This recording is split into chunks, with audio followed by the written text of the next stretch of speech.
Hello and welcome to this Euractiv debate. We're going to be talking about how we can help young people thrive and be safer online. So a very warm welcome to those of you joining us in person here in Brussels, and of course very particularly to those joining online today. My name is Jennifer Baker and I will be your moderator for the next hour or so as we go through what are the approaches, what might work, and how we can all work together to get the same stakeholders around the table and end up with the best possible solution. Joining me to talk about that, we have an excellent panel here in person and joining remotely, and we also want to hear your questions. So please do use the Slido app to send us to us. If you're here in the room, you can find a QR code around the walls. Get your smartphones out, and I will receive your questions in real time as we're having our discussion. For those of you online, of course, you can see the box there, and you can type in your questions to our panelists, or go to slido.com and use the hashtag #SaferOnline, and we'll try to deal with as many as come through during the course of our discussion. So let me introduce you to our panellists. We have joining us from the European Commission's DG responsible for education, youth, sport and culture, Georgi Dimitrov, who is Head of Unit for Digital Education. Martin Harris-Hess is Head of Sector of the Protection of Minors Online in DG Connect, also the Commission, of course. Joining us remotely, but joining online, is Stephen Voslo, who is the Digital Foresight and Policy Specialist at UNICEF Incenti Global Office of Research and Foresight. We also have on stage here Fabiola Bas-Palomares, Lead Policy and Advocacy Officer of Online Safety at Eurochild, Europe's largest network promoting children's rights. And Cecilia Zapala, Head of EU Government Affairs and Public Policy at YouTube, makes up our panel at the end. Thank you all very much for joining me. I'm going to go out on a limb here and assume that we all want to protect children online. I don't think we're going to have any disagreement or arguments on that here in the room. The real question is, what's the best way to do it? Who should do it? And where does the responsibility lie?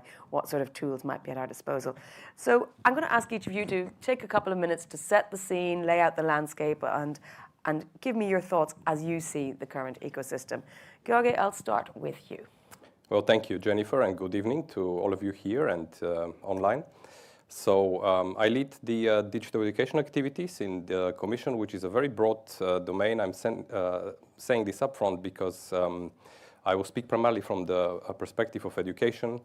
And I like to approach this question of online safety for children or young people, in fact, from sort of a triangle point of view. So I would say that there is a lot that regulation can do, and I'm sure that we're going to hear something about it this evening. The Commission has been very active on this. There is also a lot that self-regulation can do, which is all these providers of different content and channels, but I believe that there is a limit to both, and therefore the third part of the triangle, as I would like to call it, is in fact down to education and training, because it is only if you empower the pupils and the children, as it were, you would be likely to get, let's say, the type of safety and the protection that we need. This is why I would focus a little bit more on the role of education and training and digital skills and digital literacy. Yeah, I think media literacy, digital literacy is going to be one of those key points we come up to. And we'll ask ourselves, how far can it go? What exactly are the realities of how much it can deliver? Martin, from your side, what is DG Connect working on in this space? Yeah, thank you. I want to speak about a similar triangle that Georgi mentioned, and I also complement it from the regulatory side, because DG Connect is active, of course, on the regulation of online platforms. But going back, it all roots in the Better Internet for Kids strategy that the Commission adopted, or the last Commission adopted, and that speaks of the 3 points: respect, empower, and protect. So I totally agree. This is a kind of an effort that the whole ecosystem needs to do. I'm not a big fan of kind of finger pointing at one particular actor that can solve the whole issue. But of course, I will bring the regulatory angle, because my team looks at the protection of minors and the implementation and enforcement of the Digital Services Act that will play a large role in this. But we cannot forget, of course, the educators, the parents, the civil society as well. And of course, there's almost a balance to be struck between giving people responsibility and making them take too much responsibility as well. So we'll talk about that. Stephen, let me come to you. You're looking at foresight, so that's something very much we need to consider when we're looking at children's safety online. Exactly. Thanks, Jennifer. Can you hear me okay? Okay, great. Well, thank you firstly for the opportunity to join the panel. Um, Let me zoom out for a second and just say something we all know, but we need to keep reminding ourselves of this, is that children and youth up to 24 are the largest online group in the world. And even within this group, there's huge disparities depending on where you live. But collectively, it's the biggest group online, young people at the forefront of digital usage. And yet, um, we know the least about how children actually use technology. We know that global statistics about children actually only starts at 15 upwards. So there's a huge knowledge gap. Um, we don't know nearly enough about how technology impacts on children, both positively and negatively, including on their safety and well-being. We know that these impacts will be felt over children's whole lives, so child users are different to adult users. And we also know that they're the least represented group in any discussion around how technology is designed, deployed, or regulated. So there's clearly a big issue here, and this is something that we all need to address. And I really like this point that there isn't one stakeholder, but there's clearly the elephant in the room is that children users are the largest, most active, and they're just kind of this black hole in general about how we need to understand how they use tech and how we can work with them to better protect and empower them. So at UNICEF, the team that I'm part of is doing two things. One, through research, trying to understand, fill this knowledge gap, but also looking ahead, because research takes time. It's extremely valuable, of course, but technology is changing all the time. And we need a voice, and we need somewhere to kind of steer how technology is going. And this is where the foresight comes in, to be more anticipatory around where AI might go, or neurotechnology, or virtual worlds, and to begin to shape that space, those spaces from a regulatory and design perspective, for children, even while we conduct the research. Thank you. Thank you very much indeed. You've set out quite a thought process for us there. Fabiola, I don't normally quote Donald Rumsfeld, but you know, as Stephen was saying, there's known unknowns, and then there's the unknown unknowns. And when it comes to kids, there could be a lot more of the latter. Yeah, indeed. I hope you can hear me well. Thank you very much for inviting us today. For those of you who don't know, Eurochild is indeed the largest child rights network in Europe. We have around 222 members in 42 countries.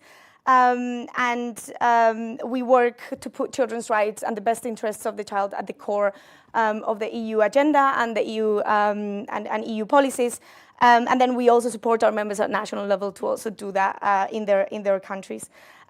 We tend to see children not only as subjects that need protection, which is often an easy way in when we talk about digital policy, but we like to always bring back the discussion to the point that children are also full rights holders. And they do not only have a right to protection, they also have a right to participation, they have a right to privacy, they have a right to freedom of speech, freedom of information, etc. And we need policies, actions, education that can encompass that, as Martin very well said, empowerment and protection element. And to set a little bit the scene very quickly, I'm building a little bit on what Stephen said about children not being recognized or not being present enough in these debates. I just want to bring the voices of children a little bit to this opening. One of the core activities that Eurochild does is indeed listening to children and working with them directly. Last year we did a research with around 500 children across the globe in 15 countries, 10 of them in Europe. And one of the first things that they said is that actually for them online risk is perfectly normal. They have normalized risk. It's inherent to being online, especially on social media, which is increasing and multiplying the risk by 10. And this is where digital literacy and building skills plays a very important role to minimize this risk. And they also acknowledge to take a lot of burden of responsibility in their own online safety. But they recognize not having enough tools to address that responsibility. So I just wanted to start by saying that indeed we are putting this responsibility on children and parents, which of course play a role in this shared ecosystem that we're going to talk about today. But we also have to empower them by giving them the tools, not only in terms of digital literacy, but also by creating spaces that are safe and enabling to that full range of rights. Cecilia, we come to you now, and I'm sure there's not anyone in the room who doesn't know about YouTube, but give us your overview and tell us a bit about your work. Yes, absolutely. And I'm very happy to be able to pick up on something that Fabiola was mentioning before, because I'm sure you all know YouTube, and people come to YouTube to really fulfill their curiosity, to express their creativity, and even more children are coming to YouTube for this reason. But of course, at the same time, it's one of our most important missions to make sure that their experience on YouTube is safe and protected. And for this reason, first of all, we are thinking about this topic already for a while, and we do have child safety policies that exist and that we rigorously enforce to make sure that we remove content that is either against our policies or that is inappropriate for children. But also, we have created over the years dedicated spaces for children to explore YouTube. So we have YouTube Kids, which is really a space very much protected, where the type of content allowed on YouTube Kids is limited, and parents can decide what exactly is the content that their children want to explore. And we also offer a supervised experience, which gives parents the ability to allow their children to go on YouTube, on the main YouTube app, but at the same time they can have control in terms of what is the content that their children explore. It's also important to stress that we very much have the awareness that we are not in here alone. It's a joint goal, the fact of protecting children online. And we have already for quite some time, we have been cooperating with a youth and family advisory committee. This is a committee formed by experts in various areas, so clinicians, academia, civil society, and we regularly consult with them on policies and products that we develop and that are addressed to children. So it's not only us, it's not only the experts, but it's all the ecosystem with the children themselves, the families, the institutions, civil society, and other industries as well. And we really try to establish those relationships and dialogues with them, and to keep on discussing together on how to make sure that we address the issue again altogether. Well, Gogi, let's come back to you and start with this question that that I think is very much in your wheelhouse, which is how can we empower young people and their families with the skills to navigate the online spaces, and what can the EU do to help this? I mean, obviously, education is a national competency. What can you do in your roles in the Commission? Yes, well, it's true. Education is a national competence, and this is often challenging for us. That has to be, stated very clearly right up front. The thing with digital education is that it tends to cross borders much faster. So this is where the real tension lies. And maybe to start with, some facts. I think Stephen mentioned some data here, and I want to refer to a survey of 2 weeks ago, which is called ICIUS. So it's an international survey to measure computer and information literacy for 8th graders. And it's coming every 5 years. It's a very strong resource for data on digital skills and competences.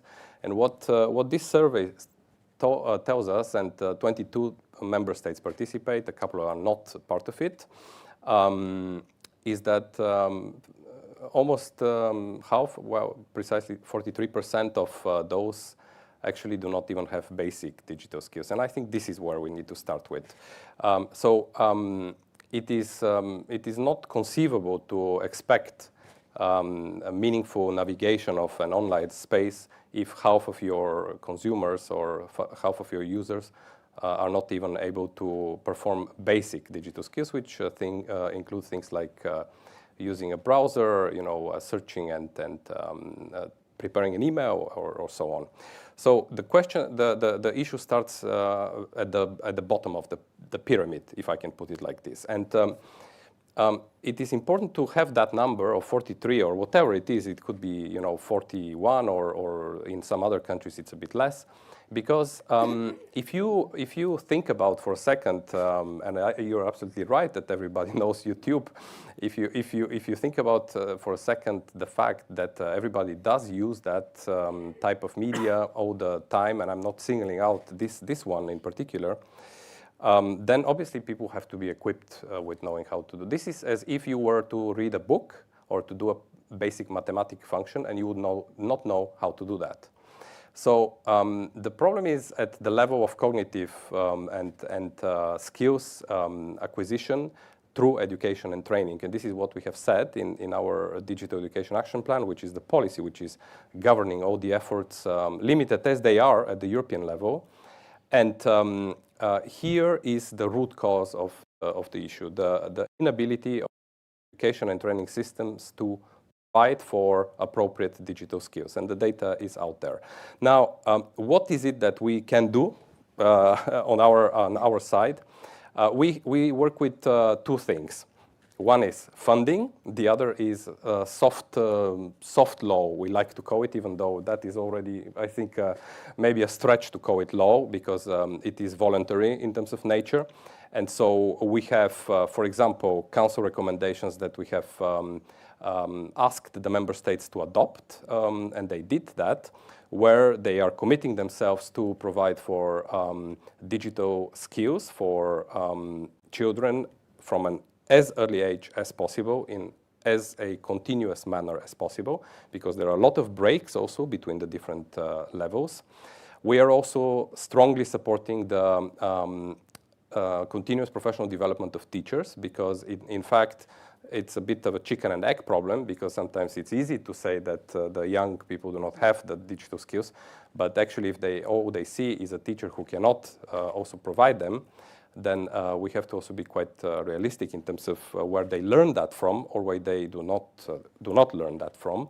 So we also incentivize through the Erasmus program, hundreds, maybe thousands of projects to develop the digital skills of teachers, because they are very, very important. And also one and final point which I would like to mention is going back to this main point that digital skills, and I'm not even talking yet about digital literacy, I'm talking about basic skills, they will need to be looked at the same level as other basic skills such as reading, writing, and maths are. And this means that they would also have to receive the necessary recognition in terms of not only the time allowed for them, but also very simple things like assessment.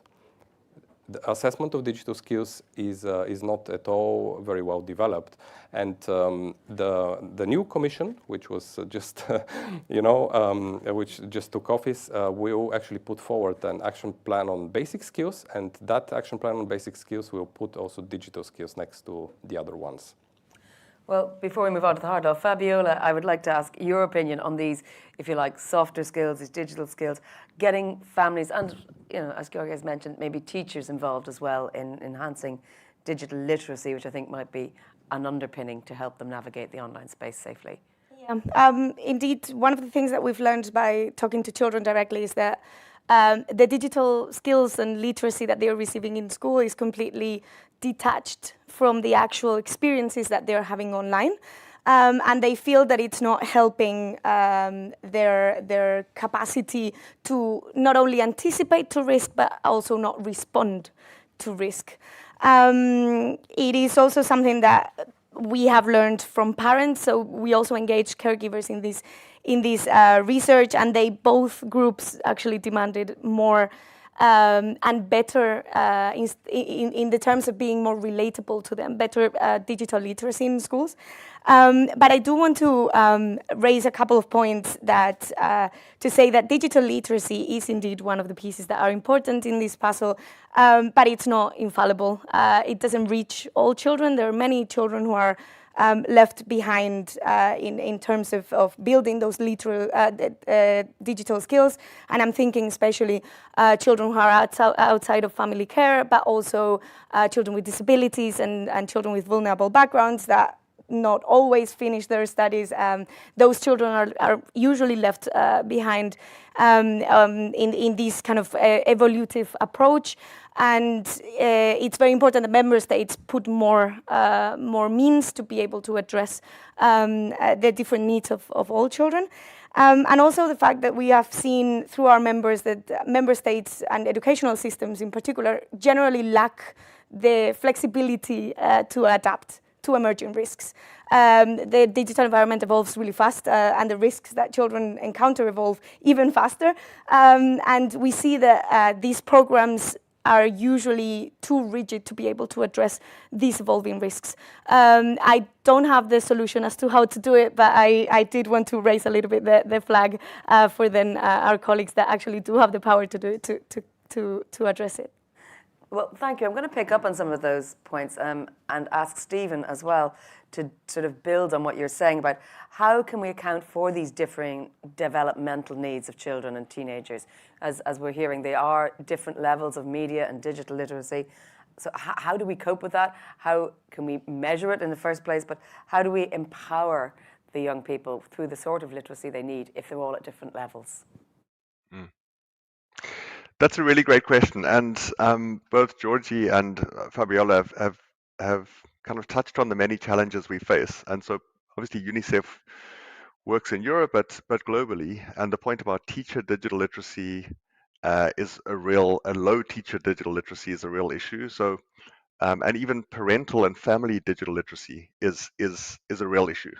So, one, if your parents aren't digitally literate, you don't have those conversations about the child's online lives, and features like parental controls aren't useful in a family situation like that. And so there's a real gap there.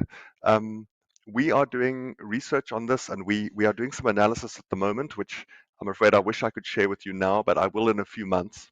But really trying to unpack the relationships between digital literacy and what are some of the drivers and connectors for that. So not just within the school, but in your home environment, your kind of socioeconomic status, your kind of, your different characteristics and demographics, your time spent online, your use of social media or not.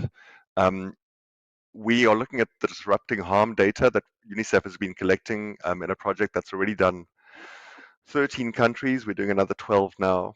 And in each country, we survey 1,000 children and caregivers in a family environment. And there's a huge amount of richness of data, and we're really trying to just find out what are some of those levers. The school setting is one, but as we said, there's family as well.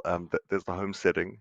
So we will be sharing this as soon as it's out in the new year. But it is critical. And I really just want to touch on Fabiola's point. Like, we really do need a refresh about how we approach this. It's the funding, it's the approach, but we need to be a lot more agile. And as we've seen now, many schools are banning mobile phones. I know this is slightly off topic, but I think it talks to the point of Fabiola's point about children's digital lives outside the four walls of the classroom and inside the four walls are quite different. And that's probably going to get even more kind of disparate. And so how do we make in the classroom moment anyways, more interesting and more relevant and yeah, just up to date? Thank you.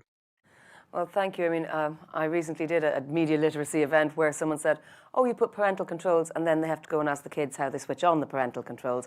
But a lot of the concern was also that is banning things, it's really probably a divisive issue because you can't engage with someone, you can't empower someone by taking something away from them. Cecilia, let me ask you, I mean, from the point of view of YouTube, how can you account for the different developmental needs of children and teenagers, but also, as Stephen was alluding to, the different sorts of families that are out there and the different levels of digital literacy in the adults as caregivers. Yeah, absolutely. And this is really something that is crucial for us. So we try at YouTube to ensure that there is a very much layered approach that families, children can take to ensure that the experience on YouTube makes sense for different ages, different maturity, different development of a child. So as I mentioned before, we do have YouTube Kids, which is very much addressed to small children with a kind of, quite some heavy, I would say, control from the parent perspective. We have the supervised experience, but we also have controls that we implement on YouTube for all users under 18, no matter what the experience. If a user is under 18, they could experience YouTube supervised, or they could experience YouTube unsupervised. But this basic level of protection is always going to be there. So as I said before, we don't show content that might be potentially inappropriate for children, so something that is still not against our rules, such as certain type of eating disorders content or violent content, graphic violent content is not shown to users under 18.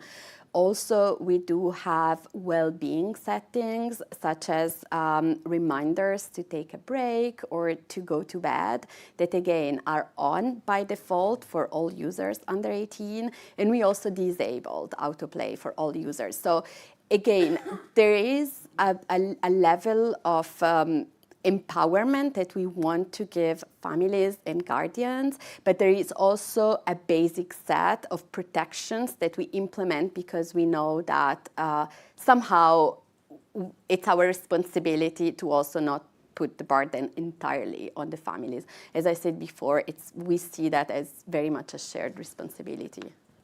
Well, Martin, I know that as part of the work of the DSA, you're preparing these guidelines that we'll see in the first half of next year for platforms, not just huge platforms like YouTube, but all sorts of platforms. What's likely to be in that? What's the work on that looking like? A very good question, and it picks up of exactly what was just said. So first of all, I totally agree that media literacy is an important step, but I think even with the most savvy media literate child, it would be difficult for them to navigate the online environment safely, simply because of the type of content that they can experience and are exposed to. And I think there's a responsibility on the platforms to make their experience, their service safe for children to navigate. And I think this is where regulation comes in, that we lift the floor. There are companies already that have very useful tools that help parents, but also children themselves, gives them agency on the type of content they can see. But not all are doing it, and not all tools that are in place are always effective. So I think this is where the DSA, as you say, comes in as a regulatory tool to lift the floor, to create a level playing field and have a minimum standard of a level of protection that is necessary across the board. And there you mentioned that we have a key article that requires online platforms to have a high level of protection vis-a-vis privacy, safety, and security for all minors on their platforms. And we are, the Commission is empowered under this article to issue guidelines, and we're working at the moment on them. In fact, I had this morning a 3-hour session with my team where we're fleshing out what is in there. We had a call for evidence that closed a couple of weeks ago, and the key themes that come out are recommender systems. The way a lot of people say, the fact that recommender systems at the moment are based on maximizing engagement and using profiling mechanisms leads to a proliferation or an amplification of harmful content. And there, I think it is up on platforms to check, is there a way to make these, the way they recommend content to youngsters safer or weed out the age inappropriate content. Another thing is parental control tools, has been mentioned already, although there the views go apart. First of all, not every child has a parent or a caring environment, home environment where this would work, but also, frankly, I have 12 or 14-year-old teenagers. I would say I'm fairly tech savvy because of my job.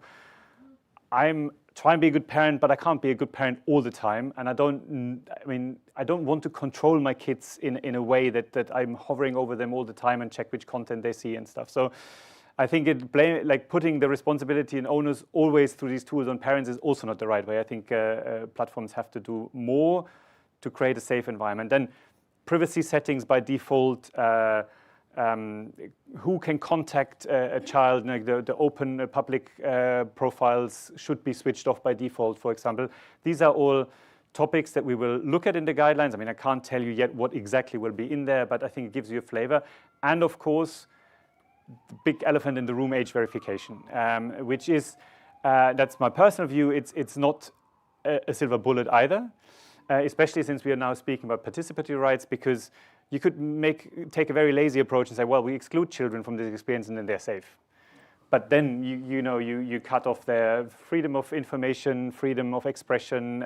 For a lot of children, this is a lifeline. The participation in the online environment is a lifeline to get out of maybe an abusive home or something. So I think it would be lazy to say if you have effective age verification, we're safe.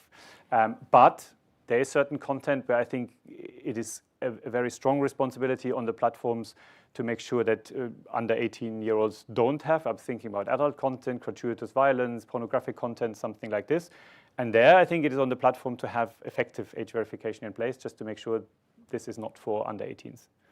We'll come back to this age verification question in a moment, because there's a few nuances there to tease out. But Cecilia, I'd like, first of all, to get your perspective on the recommendations, systems, how they work, how you view them from the other side, as it were.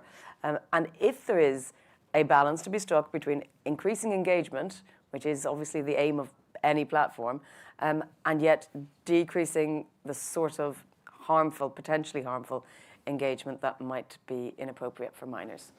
Yes, this is really a critical point for us as well, and I'm happy, Martin, that you brought it up, because we do have, of course, a lot of experience with recommendations. We have been, thinking about that in the context of the DSA, and I wanted to just take it from more of a general perspective. So recommendations on YouTube are aimed at surfacing content that is relevant for users and high quality.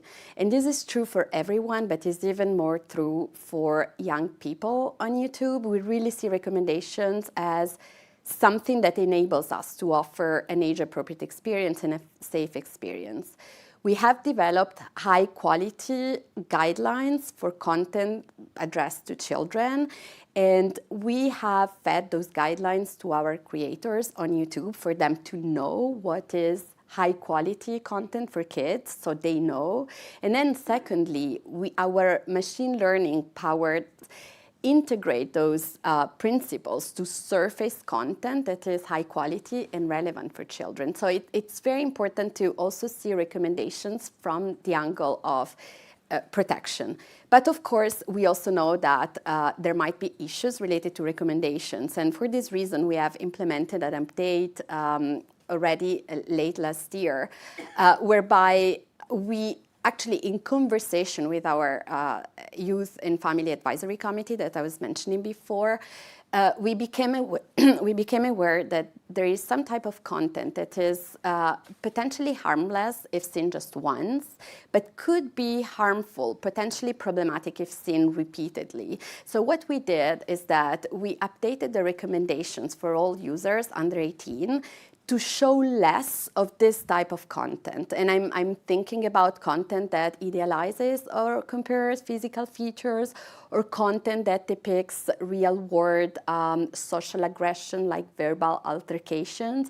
And so for users under the 18, these recommendations they see less of this content. So the point that for us it's important to make is that for sure we need to look at recommendations, but we should avoid just seeing the risks in them as inherently risky, and also see the potential value of them as well.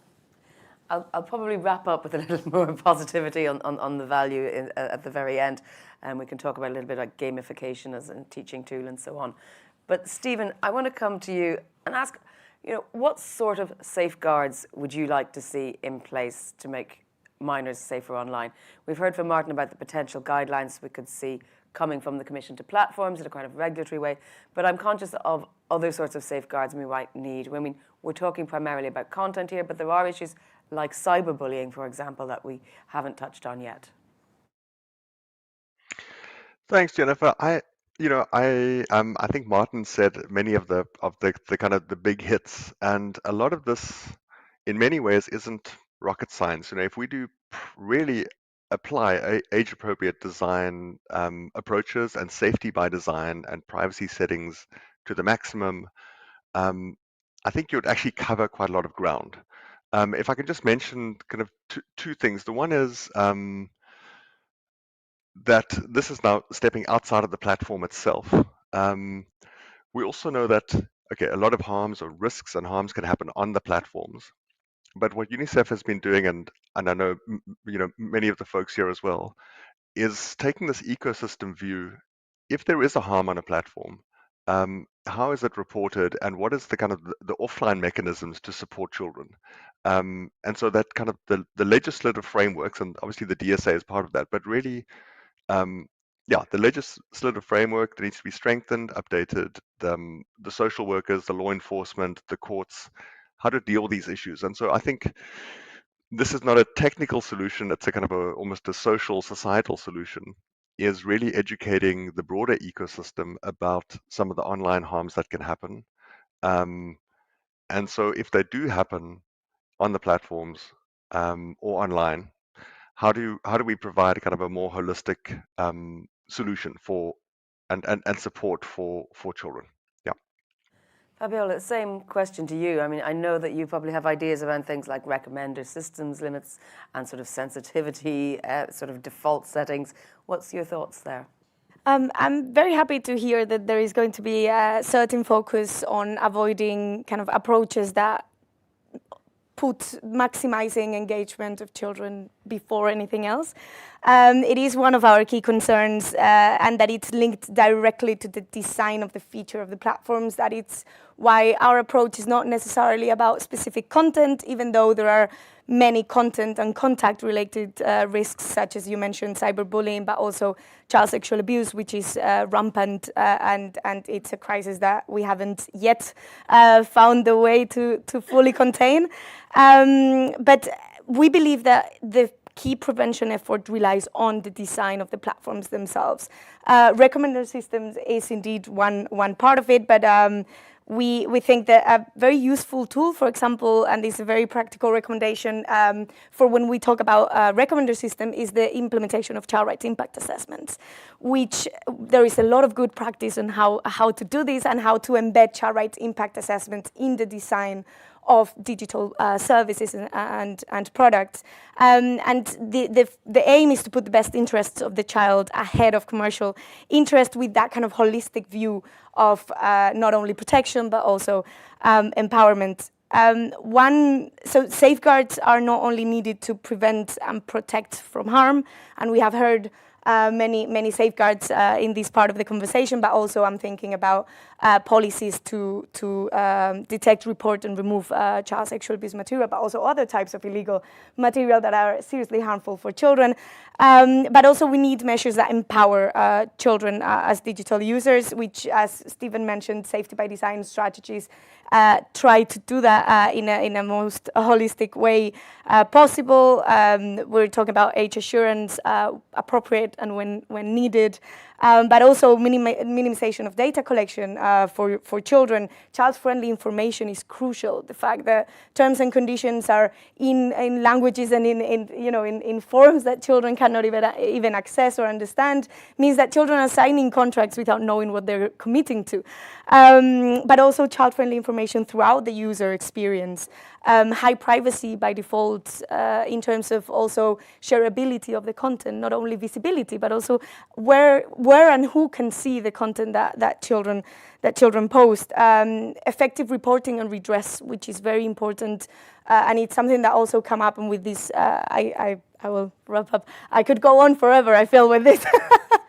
But it is very important. It's something that children have raised in this research that we had, that reporting and redress mechanisms are certainly not child-friendly, and in many cases not accessible to them. They don't, in many cases, first, they don't know how to report that harm. In others, they don't trust that the platforms will respond in a timely manner, and therefore they don't even try. So we need to really put a focus in better reporting and redress mechanisms that build the trust of children when they encounter risky situations online too. Well, Georgi, let me come back to you because I'm interested in your thoughts. We're talking a lot about default settings. Default settings, I mean, are they a panacea if you don't have digital tools, or do you still need that level of digital literacy? And if you've got default settings, will you ever know if they're on or off if you've not actually got the skills to check them? It's a philosophical question almost. I don't know, maybe Martin would be better, because default setting is not something that I deal with on an everyday basis, but I guess the question is more from the digital literacy point of view. I mean, I think there is such a thing like unknown unknowns, just to quote you, and I think that if you look at the digital education ecosystem in the European Union, it's very far away from being very advanced in many member states, and there is such a big need, first of all, for upgrading, modernizing infrastructure, buying good machines and good content, first of all, on a basic level, and then of course, is the question: is the default setting going to solve the problem? If you have almost half of the teachers who do not have digital skills, I mean, you cannot expect that parents will solve the problem at home. That is going to be an additional burden. So my answer to you is digital literacy needs to teach such things. The problem is that there is also a certain element of vendor-related, let's say, teaching. And this is where I think we have to be a little bit careful, because network effects are very, very strong. And the whole point of digital literacy is not to learn how to operate a certain platform or a certain system, or how to game it. The whole point is to understand you are more in control. And this, I think, what everybody here on the panel said in terms of regaining the control through the different means that we apply, either the empowering or the regulatory measures, are something that we have to absolutely put in the front. We, gain control of whatever system it is that we are going to use. Today is this platform. In 3 years, it's going to be something rather different. We can just never hope to address that question. This is why I think, to some extent, expanding the notion of what it means to be literate today, to think about digital literacy as a more encompassing type of skill, which also, the critical thinking, the questioning, but also technology type of understanding, which hopefully my dream is, that I also have a daughter, by the way, who is 14. So my dream is that she would understand what the algorithm does, because I think it's very simple. And I'm trying to explain to her that there is this type of thing, like, the engagement index and all of this. And, this level of literacy is reached in the general population. We will just be kind of running behind. Some of us will run a little bit faster on the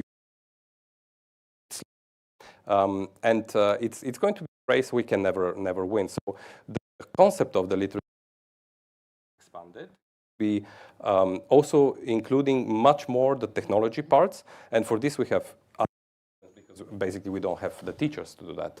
So but that's a different.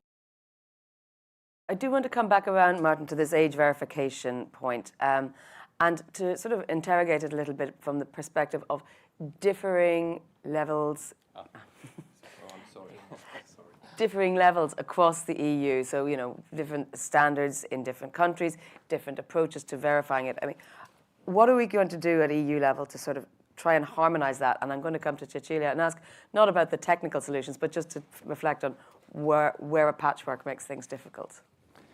I work for the European Commission, so my answer is the single market always provides a better solution, because these companies that we're dealing with operate across the borders, especially when you look at the digital markets. The way they provide the service is the same across the EU. So for me, there is no real reason to have 27 different solutions for essentially the same problem. Of course, I do understand the political pressure in the member states to deal with this. The protection of minors is a very important topic and one that we take seriously as well. So the Digital Services Act is there's a legal answer now, is a fully maximum harmonization tool, meaning for the areas covered by the Digital Services Act, member states cannot actually do anything else. And we've been, the French were the first ones to come out with their SREN law. We've been very clear to them that this has to be within the boundaries of the DSA and cannot go beyond. They have now introduced technical standards for age verification where they explicitly said these are temporary measures until the EU level solution is in place, which I think is a good move. We have published a call for tender, which closed, I think, the 18th of November. We're currently assessing the tenders with a view to sign the contract in January. And then hopefully, I think the idea is within 5 months of signing the contract, providing a technical solution for, and we start with 18 plus age verification simply for technical reasons. But I think the actual solution can deal with any age. It's not restricted to the 18 plus limit, but this is where we see the most need initially. So if all goes well, mid next year, we'll have hopefully an EU solution that is age verification. There is age assurance and age estimation, and these are different beasts. But for the most pressing problem, I think we'll hopefully have an EU-wide solution in place in 2025. Cecilia, does that make your life easier? I'm not saying that you're kept awake at night by worrying about all the different patchworks of age requirements in different member states, but there are some countries that are ahead and some that are behind. You mentioned France, Martin. I mean, they had their Screens Commission coming up with a set of recommendations, which were, just last May, which are slightly different from other countries, but they have got solid recommendations there. So how do you cope, you're in the policy side of it, with all these different requirements in different countries? Yeah, no, absolutely. And besides, so 100% agree with Martin. The single market approach, obviously, it's the one that makes more sense. Also because there's no reason why users in France or Germany should enjoy different protections than users elsewhere in Europe and even globally, actually. So it is very important to have a common approach in this perspective. And so we very much welcome the Commission push towards harmonization there. On age assurance, though, I just wanted to make a point as well.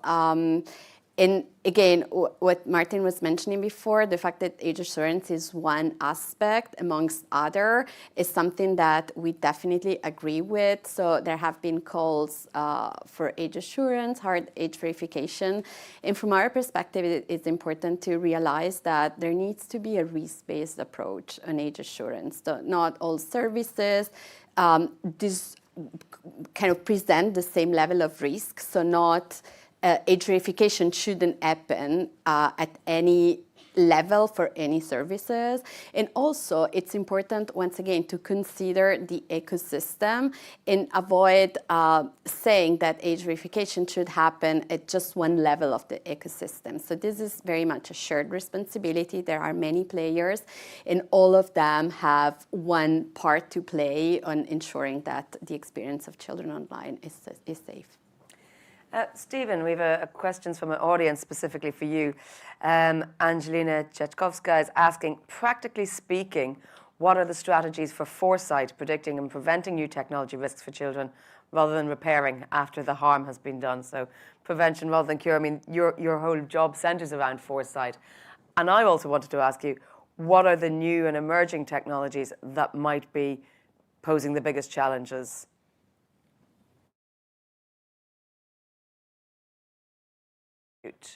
Stephen, you're on mute.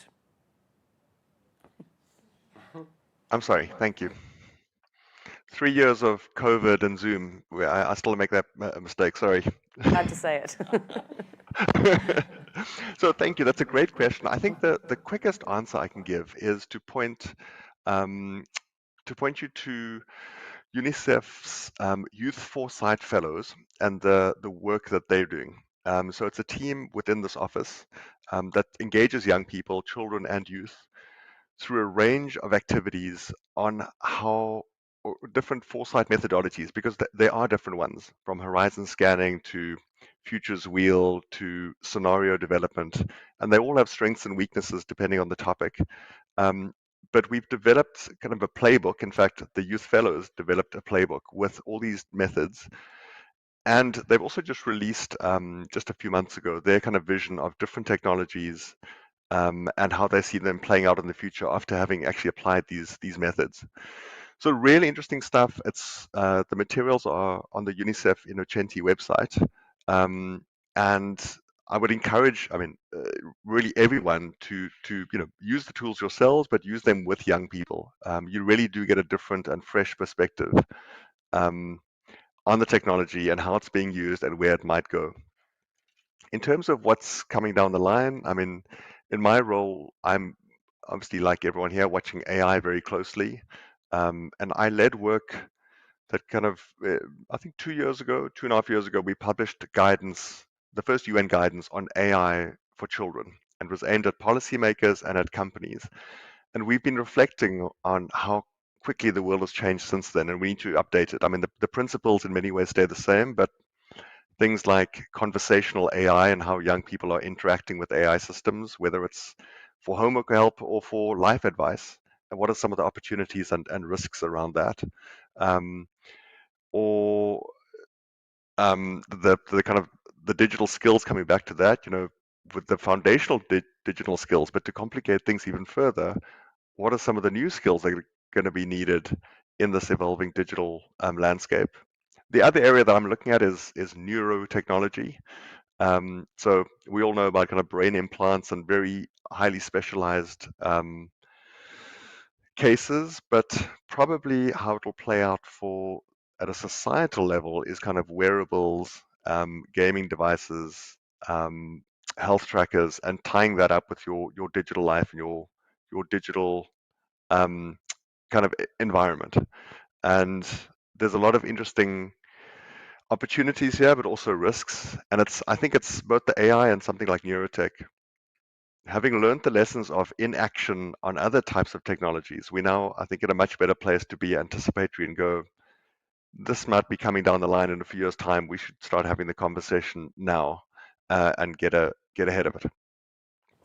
Well, you mentioned neurotechnology. Euractiv did host a debate on that very subject just a few weeks ago, so please find that online if you're interested in it. But it's not hard to imagine dystopian futures where trackers might sense the amount of dopamine in your system, and that can tailor your suggestions as well by really not just the devices we have at the moment, but properly measuring your systems. Same question to you as well, Fabiola. What sort of new emerging technologies create the biggest challenges, but also the biggest opportunities? And maybe not focus entirely on technologies, but also maybe technology uses. I'm thinking of things like kids as creators, because we see that as an increasing area. They're making their videos, and that creates a whole new set of questions that need to be answered. Indeed, as I said before, right, the challenges and the risks evolve even faster than the technology in itself does. I think different uses to technology by children, but also by adults, and even by educational settings, create new risks. One risk that we are alerting much in particular, and that was also raised by the children in this research that we carried out, is the use of AI for child sexual abuse purposes. NECMEC and the Internet Watch Foundation has raised the alarms of the increasing number of AI-generated CSAM, not only in the dark web, but also in the open public web, including not only images which have been around for quite a while already, but also videos and especially deep fakes. And they are not only increasing in number, but also in severity. So we are seeing that the forms of child sexual abuse that manifest in AI-generated material tends to be more and more severe, and with younger and younger children. And to to also put the framework of what we're actually talking when we talk about AI-generated CSAM, it's not always about fake children. In many cases, I think that one of the trends that have been spotted is actually the generation of new material, new videos, new images of child sexual abuse using AI of children who have already suffered child sexual abuse, so victimized children, and generating new material from like known material of CSAM, and the potential of revictimization that AI is generating in this field is incredible, and it's evolving too, because we're now seeing also not only images and videos but also text and audio, so it's evolving pretty fast.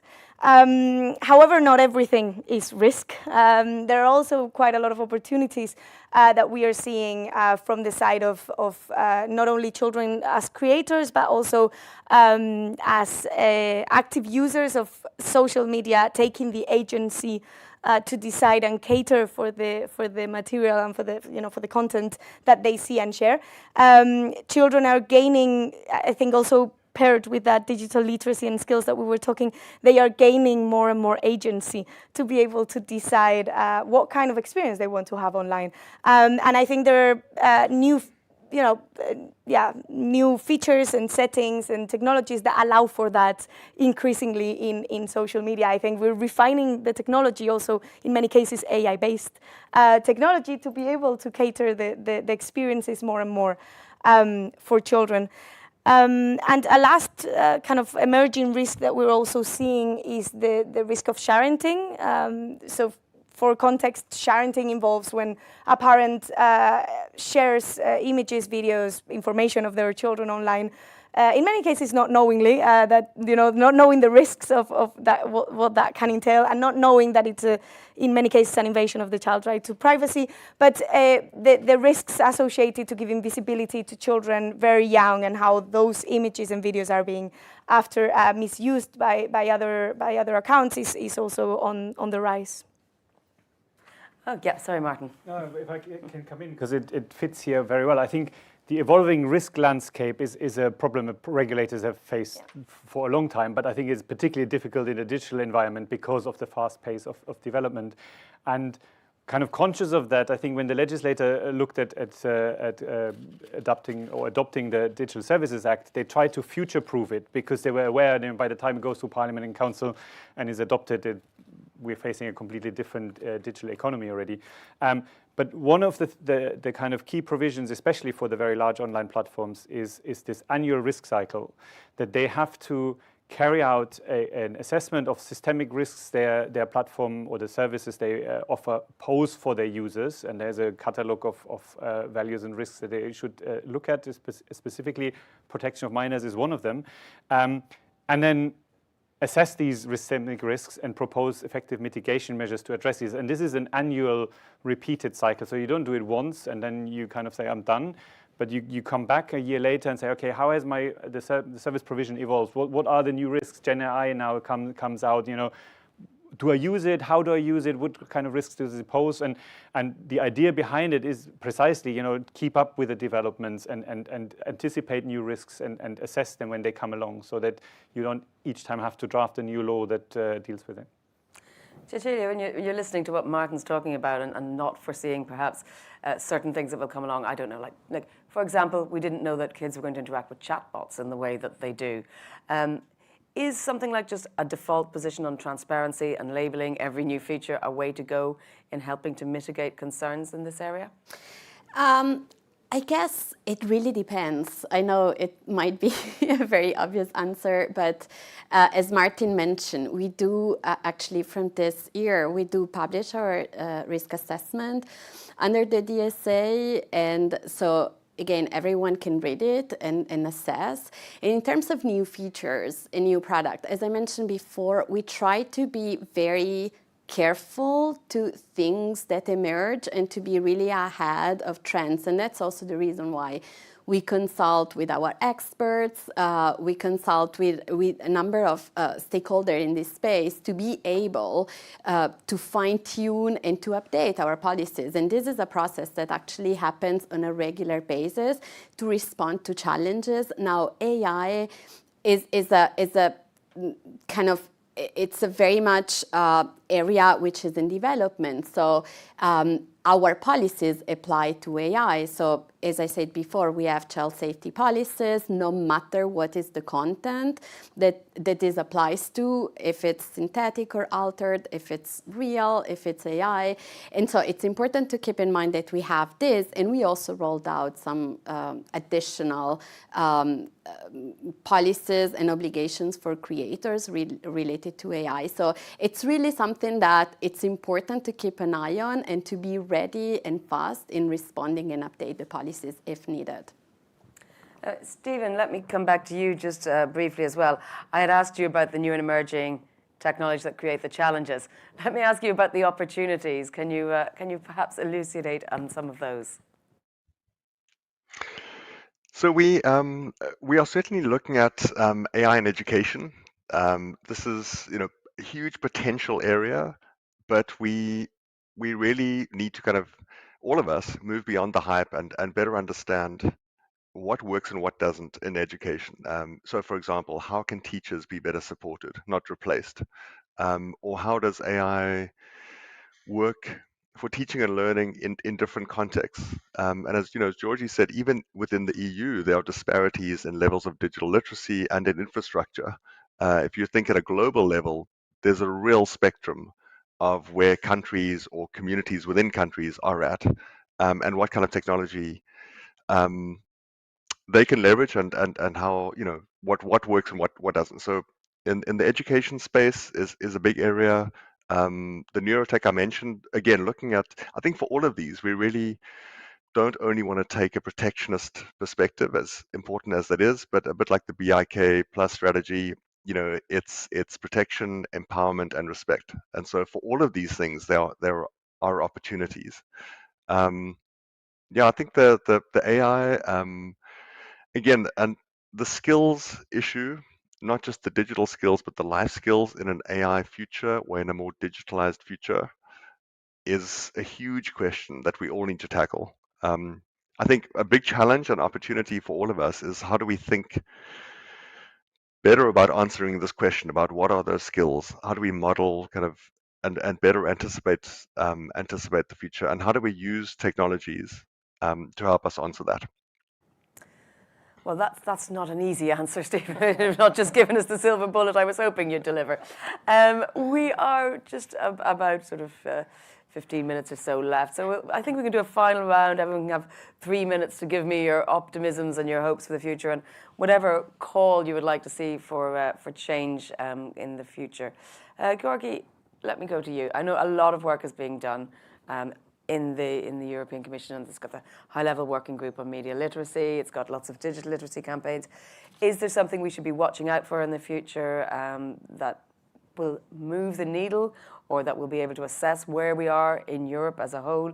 Because I know there's so much disparity between the different regions. What's the outlook, if you like, for our future generations when it comes to this? Yes, I mean, maybe some of you are familiar with this expression that if you want to, from Alice in Wonderland, that basically you are sort of, you need to run very fast in order to stay at the same place, and if you want to go somewhere, you actually need to run much faster. So I think that this is capturing it very nicely. So we've been running very fast, but actually it's not very sufficient. I started with a triangle, and I will finish with that, because I am very much on the empowerment side. And I think that I want to mention, first of all, to the question of the risks and the opportunities, and because I think that we are very much speaking here about specific platforms and also social media. So I just want to mention that the Commission will run an inquiry on the impact of social media on young people. So this is something that this new commission will do, and the commissioner in charge, Glenn Micallef, will also support this. He is partially supported by our Director General, and we're going to look into also how youth is affected by this. I'm mentioning this because part of the conversation has to come down to the people who are actually exposed to this. I don't even want to mention to call them users, because I prefer to call them pupils or children or learners. It is very important that the conversation includes them, and we are all familiar with the very, very, very big mental health impacts. I mean, lots of people speak about pandemics even and so on. But the answer so we need to run a little bit faster and include some additional elements, even if it means sometimes stretching a little bit what the European Commission can do in this field. Because you have also seen through examples such as the COVID that when under pressure, the Commission can actually sort of jump a little bit beyond its shadow. So it's very important to understand that with this digitalization, we have a very big problem also on our hands when it comes to also the younger people, and that also education and training can be a part of it.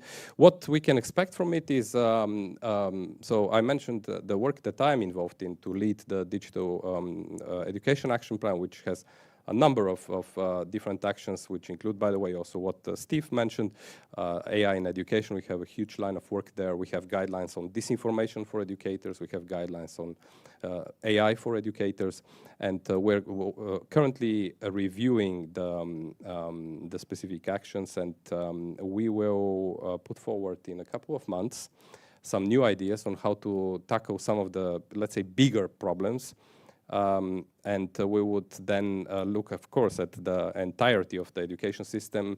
We're not, specialists in some areas, because this is in any case the responsibility of the member states. But when we speak about cross-border issues, or where all the member states are affected and want to work together, as they do in some of these topics that we've mentioned, then we're going to support them, and we will also incentivize them.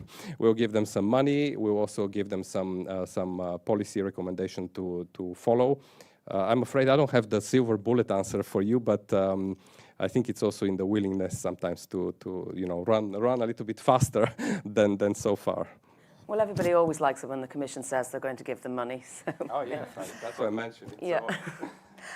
I see Enrique from our audience has asked a question right at the last minute to Martin. I'm not going to make you answer it because it's probably too big a question, but I will acknowledge it.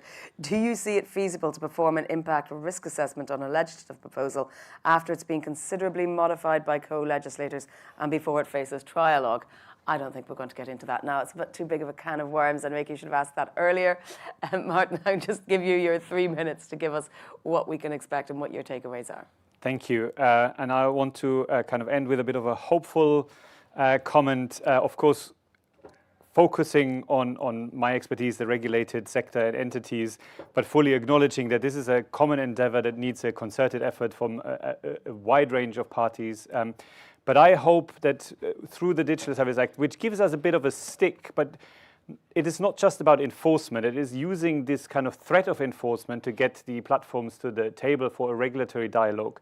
And the risk assessments I mentioned earlier is one of the tools where we read them, assess them, go back to the companies where we feel that there is room for improvement, and that this annual cycle leads to a form of culture change in the regulated industry by the online platforms that puts mitigation of the risks that their services pose in the forefront. And that leads then to safety by design, for example, to kind of preventive measures that create a safer environment from the outset, so that we as a regulator in the end become redundant, hopefully, and don't have to issue fines or drag companies to court. I plea always for patience. It's the first time we regulate it. We learn a lot. We have learned a lot in the last year. It's the first time the companies themselves have to face these kind of hard rules and see how to implement the compliance measures. We have this annual cycle, as I said, so I have a hope that with each iteration of this cycle, we get better in providing a safer environment, and ultimately that this becomes the nature of the platform, not just maximizing engagements for advertising revenue purposes and completely blanking out everything that this entails, but building the safety in the design of their services.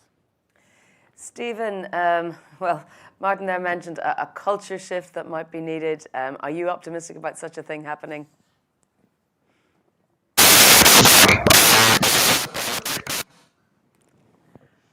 No, we can't hear you.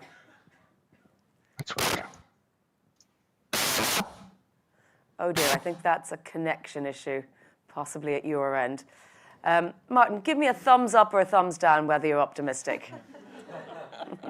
That's a thumbs up. That is the nicest and fastest closing statement I've ever had.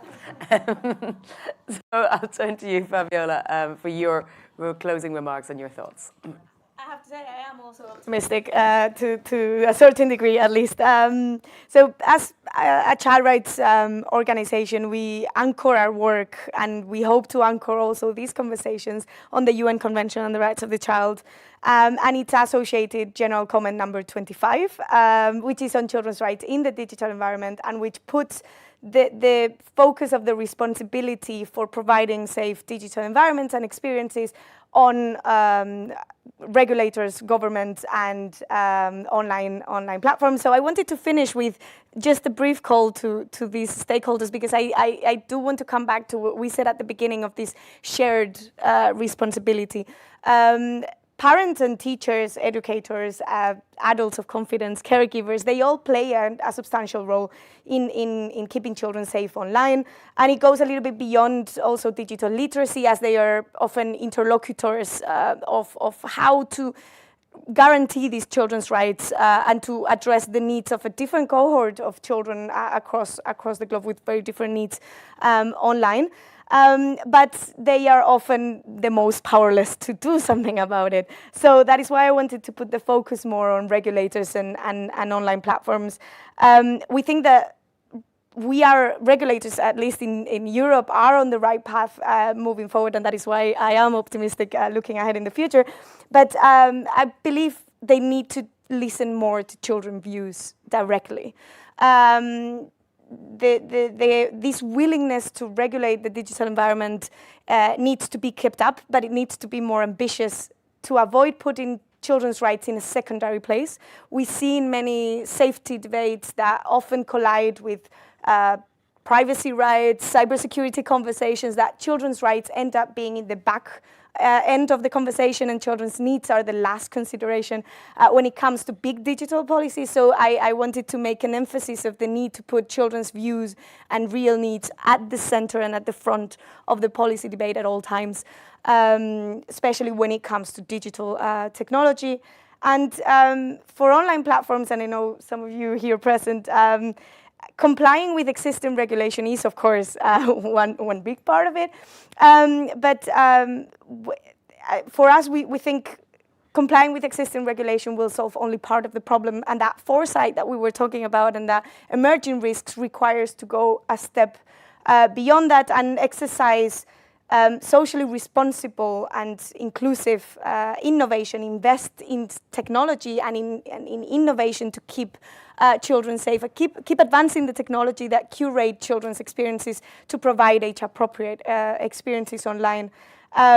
But also share good practices among you. I think there is a lot to learn from different initiatives that have been ongoing, and I hope also the guidelines will facilitate that share of knowledge and good practice, and work with and not against or behind regulators.